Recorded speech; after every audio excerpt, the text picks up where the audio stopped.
नमस्कार, माझे नाव प्रांजली वसंत महाजन. मी तुम्हाला पण थोडा उशीर झाला ही कथा म्हणून दाखवणार आहे. कारगिल, काश्मीर, सरहद्दीवरील हिमालयातील अतिशय खडतर हवामानाच्या दुर्गम प्रदेशातील ठिकाण. या ठिकाणी सेवा बजावणे हे कोणत्याही सैनिकाच्या आयुष्यातील प्रचंड अवघड काम. सतत धगधगणारी तणावपूर्ण सीमा. अशा परिस्थितीला पूर्ण होणार नाही तो जवान कसला. इथला पावसाळा आणि हिवाळा जेवढा जीव घेणा तेवढाच उन्हाळा सुखावं आणि आल्हाददायी. उन्हाळ्यात पहाडावर बर्फ वितळून पर्वत रांगा हिरव्या कंच रंगाने नटून जातात. जमीन अशी दिसतच नाही, जणू वसुदेने हिरवागार शालू परिधान केला आहे. असा रमणीय निसर्ग आमचे मन उल्लसित करतो. मार्च महिन्याचे दिवस होते. बटालियन मध्ये 8-15 दिवसातून एकदा पोस्टमन येत असे. पोस्टमन आला की अक्षरशः इथं झुंबड उडत असे. सगळे बटालियन त्याच्यावर तुटून पडे. आपल्याला आलेलं पत्र वाचताना पोलादी छातीच्या सैनिकाचं मन चंद्रमण्यासारखं पाजरून केव्हा व्हावं लागायचं ते समजायचंच नाही. एकमेकांच्या पाठीवर आधाराची थाप पडायची आणि गावाकडच्या आठवणींना उजाळा देत आम्ही पुन्हा नव्या जोशात कामावर खडे व्हायचो. बायकोने पाठवलेलं अंतर्देशीय पत्र घेऊन मी बंकरकडे वळलो. पत्रात तिच्या आसवांच्या सुकलेल्या डागाशिवाय काहीच लिहिले नव्हतं. त्या पत्रात काही लिहिले नसलं तरी ते पोलकं पत्र मी बराच वेळ वाचत बसलो होतो. इथून गावी जाण्यातच सुट्टीतले 8-10 दिवस जायचे.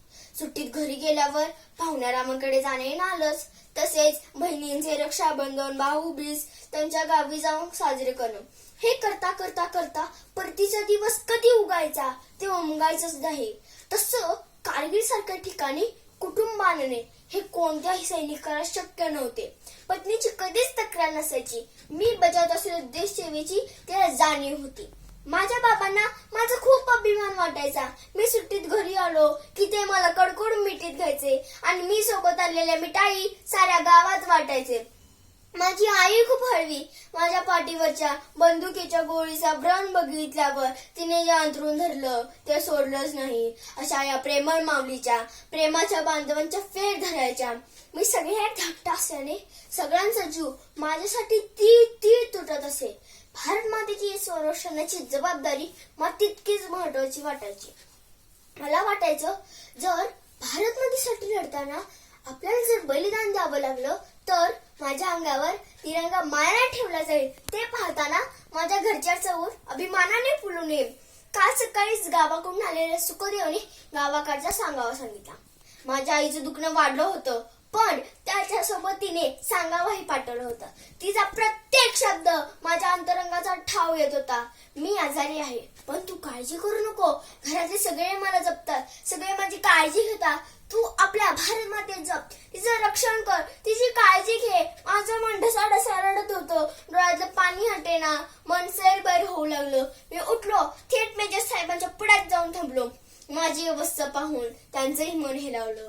त्यांनी माझी रजा तात्काळ मंजूर केली. कसा बसा सामानाचा पसारा आवरून गावच्या वाटेला लागलो. 8-10 दिवसांचा प्रवास. वेळ सरता सरत नव्हता, रस्ता ताकट नव्हता. कधी एकदा आईला पाहिन, आईचे ते खडबडीत हात आपल्या गालावरून फिरावेत. आलं माझं लेकरू असं म्हणत तिने मला खुशीत घ्यावं आणि मीही असलेल्या मनाने तिच्याकडून लाड करून घ्यावे असं विचाराचं काहूर डोक्यात माजलं होतं. गावच्या वेशीवर आलो तसं जो तर आपल्या हातातली कामं सोडून कावरा बावरा होऊन माझ्याकडे पाहू लागला.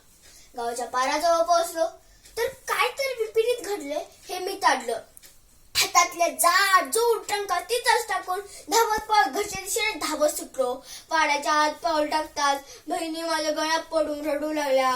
भाऊ बंद पडवी तळवटावर खाली माना घालून बसले होते. माझी नजर मात्र घरभर फिरत होती. माझी आई कुठे आहे का? माझी आई कुठून येते का? माझी आई कुठे दिसते का? तिच्या त्या थरथरत्या हाताला माझं मन आतुरलं होतं. पण इथून पुढे माझी आई मला कधीच दिसणार नव्हती. मी तिला भेटायला आलो पण थोडा उशीर झाला.